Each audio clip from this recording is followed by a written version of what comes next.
আল্লাহ, আমার রব আল্লাহ। ওমা দীনুকা, তোমার দিন কি? বলবে দীনুন আল ইসলাম। ওমান নবিয়ুকা, তোমার নবীকে? ওই লোক বলবে নবিয়ুনা মুহাম্মাদুর রাসূলুল্লাহ সাল্লাল্লাহু আলাইহি ওয়াসাল্লাম।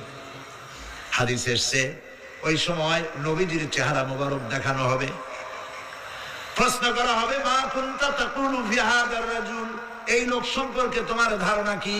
লোকটি বলবে হাদা নবিয়ুনা মুহাম্মাদুর রাসূলুল্লাহ সাল্লাল্লাহু আলাইহি ওয়াসাল্লাম, ইনি তো আল্লাহর রাসূল, আমার নবী।